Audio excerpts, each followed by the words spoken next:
आज यीशु मसीह के पास बहुत से लोग आना चाहते हैं। बहुत से लोगों के पास बहुत सी जरूरतें हैं। हर कोई पाना चाहता है। यीशु मसीह के वक्त में भी बहुत से लोग पाना चाहते थे। बहुत लोग बिना मांगे पा गए, लेकिन बहुत लोगों ने खुदा ने देना चाहा फिर भी वो नहीं ले पाए, क्योंकि वो झुकना नहीं चाहते थे, वो टूटना नहीं चाहते थे, वो अपनी खुदी का इनकार नहीं करना चाहते थे। यीशु मसीह देने के लिए है। उसने बाइबल में साफ वादा किया है, मांगोगे तो तुम्हें दिया जाएगा, ढूंढोगे तो तुम पाओगे, खटखटाओगे तो तुम्हारे वास्ते खोला जाएगा। हम मांगते ही नहीं हैं, इसलिए मिलता नहीं है, ढूंढते नहीं हैं इसलिए पाते नहीं हैं, खटखटाते ही नहीं हैं, कैसे खुलेगा? आइए, आज की जरूरत यही है।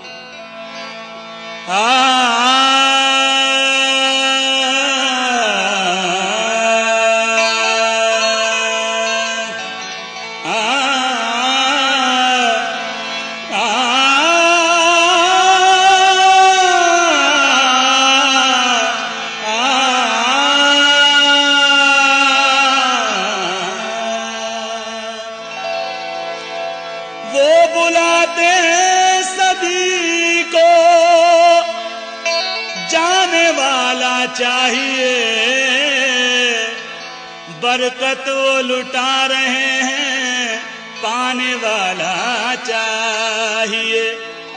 यीशु के दरबार में, यीशु के दरबार में सर झुका कर जाइए। यीशु के दरबार में सर झुका कर जाइए। यीशु के दरबार में सर झुका कर जाइए। यीशु के दरबार में सर झुका कर जाइए।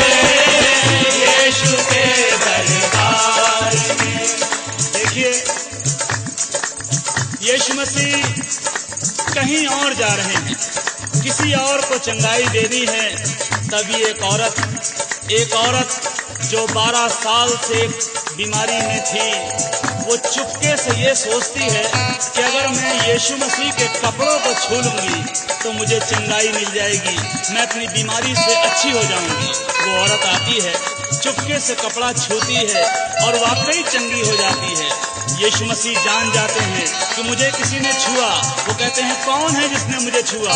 वो औरत डरती और कांपती हुई आती है और कहती है, मैंने तुझे छुआ। यीशु मसीह बोलते हैं, जा, तेरे ईमान ने तुझे अच्छा कर दिया। अजीजों, वो औरत जिसकी बीमारी लाइलाज थी, वो उस बीमारी में अपना सारा रुपया गंवा चुकी थी, अब मुफ्त में चंगाई पाकर, अब मुफ्त में अच्छी होकर जब अपनी गांव में, अपनी गलियों में, अपनी बस्ती में गई होगी, उन हकीमों ने, उन तबीबों ने देखा होगा, लोगों ने देखा होगा, वो हैरत से पूछ रहे होंगे, अरे तू कैसे अच्छी हो गई, तुझे किसने अच्छा किया? वो यही नहीं कह रही होगी, वो यही कह रही होगी, यीशु के दरबार में सर झुका कर जाइए। यीशु के दरबार में सर झुका कर जाइए। यीशु के दरबार में सर झुका कर जाइए। यीशु के दरबार। एक बार एक और औरत ऐन ज़िना के वक्त पकड़ी गई। समाज के बड़े बड़े धर्म के ठेकेदारों ने उस पर तोहमत लगाई और यीशु मसीह की आजमाइश करने लगे और पूछने लगे, हे उस्ताद, हमारी शरीयत में लिखा है ऐसी औरत को तो पत्थरों से मारना चाहिए, बता हम क्या करें? यीशु मसीह ने कुछ नहीं कहा, बल्कि जमीन पर बैठकर लिखने लगे और कहा, तुम में से जो भी बेगुनाह हो वो पहला पत्थर मारे। एक एक करके सारे चले गए, किसी ने भी पत्थर नहीं मारा। यीशु मसीह अकेला रह गया। उसने औरत से कहा, किसी ने तुझे सजा नहीं दी, जा मैं भी नहीं देता। वो औरत जब अपनी गलियों में गई होगी, अपने लोगों में गई होगी, अपने मोहल्ले में गई होगी, अपने अजीजों में गई होगी, वो लोगों से जब कह रही होगी, देखो मेरे गुनाह माफ हो गए, लोगों ने कहा होगा तूने क्या करा, तू कैसे गई? उसने कहा जाओ, तुम भी जाओ, लेकिन ऐसे यीशु के दरबार में सर झुका कर जाइए, यीशु के दरबार में सर झुका कर जाइए, यीशु के दरबार। एक फरीसी के घर में दावत थी। यीशु मसीह बैठे हुए थे, उसके चेले बैठे हुए थे। अचानक एक औरत, जो एक गली की नहीं, एक कॉलोनी की नहीं, बल्कि पूरे शहर की बदनाम औरत थी, वो अंदर आई। उसे किसी ने नहीं बुलाया था, वो किसी से कुछ नहीं बोली, वो घर के मालिक से कुछ नहीं बोली, वो लोगों से कुछ नहीं बोली, वो यीशु मसीह से भी कुछ नहीं बोली। चुपचाप आई, यीशु मसीह के पैरों के पास बैठ गई, अपने आंसुओं से उसके पैर भिगोने लगी, अपने बालों से उसके पैर पोंछने लगी। उस औरत से यीशु मसीह ने कहा, जा तेरे गुनाह माफ हुए। घर के मालिक ने यीशु मसीह के ऊपर शक किया। उसने मनी मन सोचा, अगर ये आदमी रास्तबाज होता तो पहचान जाता कि ये औरत कौन है जो इसे छू रही है।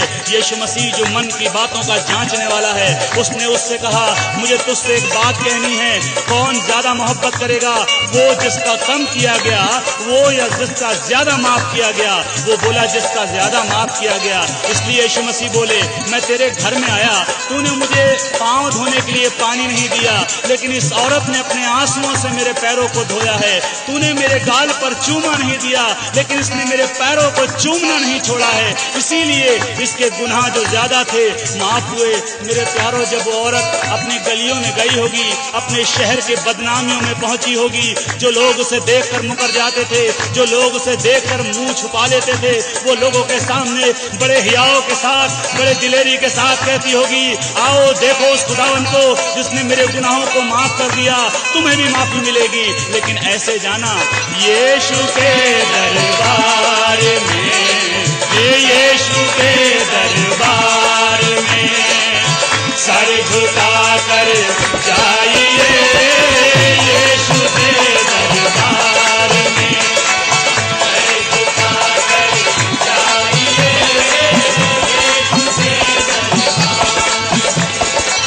यीशु के दरबार में सर झुका कर जाइए, यीशु के दरबार में सर झुका कर जाइए। है सभी कुछ आपका, है सभी कुछ आपका, बस पा सको तो पाइए, है सभी कुछ आपका, पा सको तो पाइए, है सभी कुछ आपका, पा सको तो पाइए, है सभी कुछ आपका।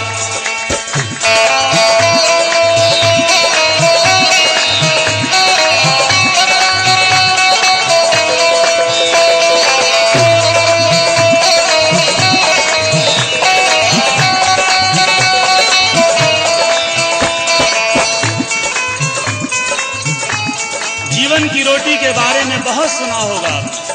कहाँ है वो जीवन की रोटी? आसमान पर नहीं है जो चढ़ के लानी पड़े, जमीन के नीचे भी नहीं है कि गहराई तक जाना पड़े। वो जीवन की रोटी जो मसीही हैं उनके घरों में तो है ही है, बल्कि समाज के और लोगों के घरों में भी वो जीवन की रोटी मुफ्त में दी जाती है। लेकिन मैंने और आपने उस जीवन की रोटी की कदर करना छोड़ दी है। इसीलिए मेरे और आपके बच्चे आज शाहरुख खान को तो जानते हैं कि वो कैसा है, लेकिन मेरे और आपके बच्चे ओबेद को नहीं जानते कि वो कौन था। मेरे और आपके बच्चे अजय देवगन को जानते हैं कि वो कैसा है, लेकिन मेरे और आपके बच्चे ईशे को नहीं जानते, अबशालोम को नहीं जानते, अरे किसी को भी नहीं जानते। मेरे और आपकी लड़कियां आज नाओमी को नहीं जानती, मेरी और आपकी लड़कियां आज ओरपा को नहीं जानती। वो श्रीदेवी को जानती हैं कि वो कौन है, कैसी है, कैसे जानेंगी? क्योंकि ये नाम तो बाइबल के अंदर है और बाइबल जीवन की पुस्तक को मैंने और आपने पढ़ना ही छोड़ दिया। इसीलिए आज हमारे बच्चे उस कलाम को नहीं जानते और उनकी जिंदगियां बर्बादी की तरफ बढ़ रही हैं। आप बाइबल को सजाकर मत दिखालों पर रखो, आप बाइबल को सजाकर मत दिखालों पर रखो। है यही जीवन की रोटी, है यही जीवन की रोटी, खा सको तो खाइए, है यही जीवन की रोटी, खा सको तो खाइए, है यही जीवन की रोटी, खा सको तो खाइए, है यही जीवन। बाइबल कहती है, और जो हुक्म मैं आज तुझको सुनाता हूँ वो तेरे मन में बनी रहे, तू इन्हें अपने बाल बच्चों को समझा कर सिखाया करना। घर में बैठते, राह में चलते, लेटते, उठते इनका बयान किया करना और इन्हें अपने हाथ पर निशान करके बांधना। ये तेरी आंखों के बीच टीके का काम दें और इन्हें अपने घर के भीतर की बाजुओं पर और चौखों पर और दीवारों पर लिखना। अरे मेरे प्यारों, मैंने और आपने आज वो सब कुछ छोड़ दिया, इसीलिए आज वो बरकतें जो मेरे और आपके घरों में होनी चाहिए नहीं मिलती। करिए, है यही जीवन की रोटी, है यही जीवन की रोटी, खा सको तो खाइए, है यही जीवन की रोटी, खा सको तो खाइए, है यही।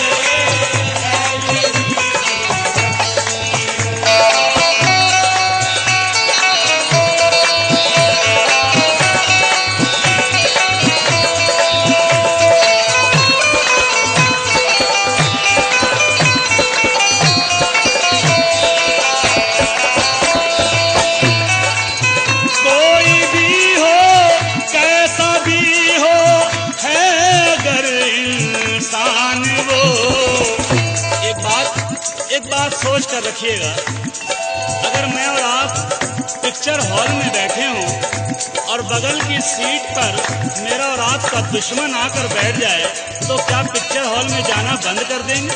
क्या पिक्चर से उठ के चले जाएंगे? अगर कहीं शादी में या पार्टी में खाना खा रहे हो, खाना चल रहा हो और बगल में दुश्मन खाने लगे तो क्या खाना छोड़ देंगे? नहीं। लेकिन जब इबादत की बात आती है, जब मीटिंग की बात आती है तो कहते हैं नहीं, हम माने ही जाएंगे, हमारी उनसे लड़ाई चल रही है, वो हमारी मिशन के नहीं है। अरे अजीजों, लड़ाई क्या होती है, मिशन क्या होती है? खुदा एक है, विश्वास एक है, बपतिस्मा एक है, बेटा एक है और आने वाला भी एक है।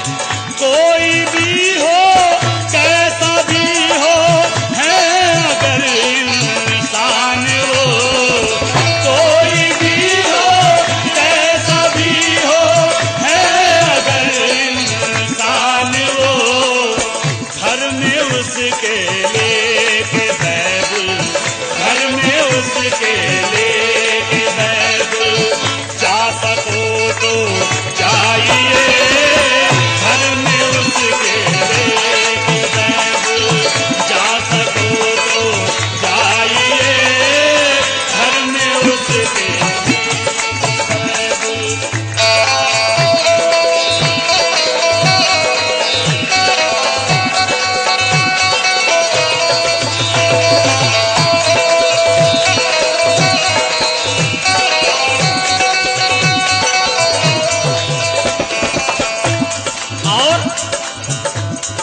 जब खुदा ने कोई फर्क नहीं रखा, बाइबल कहती है वो धर्मी पर भी सूरज उगाता है, अधर्मी पर भी सूरज उगाता है। धर्मी के खेत में भी बारिश होती है, अधर्मी के खेत में भी बारिश होती है। जब उसने सबको मौका दिया है। मैं और आप कौन होते हैं भेदभाव करने वाले?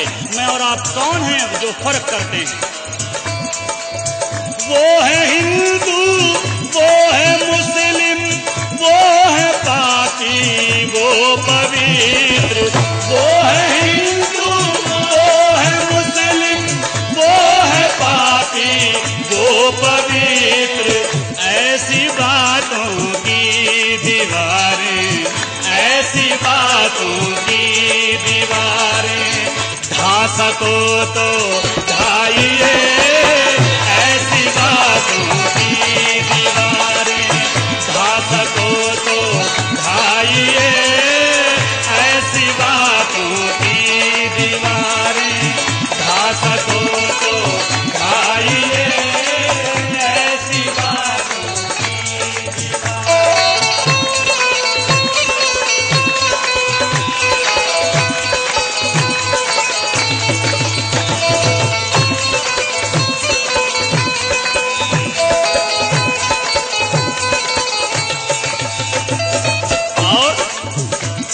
अगर आप चाहते हैं आसमान पर फरिश्ते खुशी मनाएं और फरिश्तों को खुशी मनाते हुए देखकर मेरा और आपका खुदा खुश हो, और जब खुदा खुश हो तो मैं और आप जो मांगे वो पालें, तो ये काम करना पड़ेगा।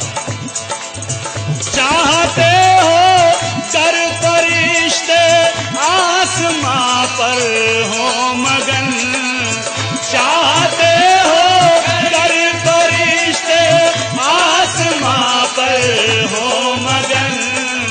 आप यीशु में किसी को, आप यीशु में किसी को ला सको तो लाइए। आप यीशु में किसी को ला सको तो लाइए। आप यीशु में किसी को ला सको तो लाइए। अजीजों, मनादी करने की कोई उम्र नहीं हुआ करती। किसी को सीख या किसी को राह बताने के लिए उम्र नहीं हुआ करती। नामान कोढ़ी को, जो अराम की सेना का सेनापति था, जो ताकतवर था, जो बहुत शूरवीर था, लेकिन उसको कोढ़ था। उसको किसने सलाह दी? किसने सलाह दी कि काश मेरा स्वामी शोमरोन के भविष्यद्वक्ता के पास होता, वो इसके कोढ़ को ठीक कर देता। अराम के सेनापति को ये बात लग गई। उसने अपने राजा बेन-हदद से चिट्ठी लिखवाई इजराइल के राजा योराम के नाम, और जब राजा योराम को वो चिट्ठी मिली, उसने अपने कपड़ों को फाड़ा, अपने सर पर टाट रखा और उपवास करने बैठ गया, ये कहकर निसंदेह ये योराम के ये जो है अराम के राजा ने लड़ाई का बहाना ढूंढा है। मैं क्या खुदा हूँ जो इसके कोढ़ को ठीक करूं? तब खुदा के दास ने राजा से कहलवाया, अपने टाट को उतार, अपने उपवास को तोड़ और उसको मेरे पास भेज। जब अराम का सेनापति नामान उसके दरवाजे पर पहुंचा, तब उसने कहा, जा यर्दन में 7 डुबकी मार ले, तेरा कोढ़ ठीक हो जाएगा। और जब उसने अपने यर्दन में जाकर 7 डुबकी मारी, 7वीं डुबकी के बाद उसका जिस्म बच्चे की तरह कोमल हो गया। अरे उसका कोढ़ जाता रहा।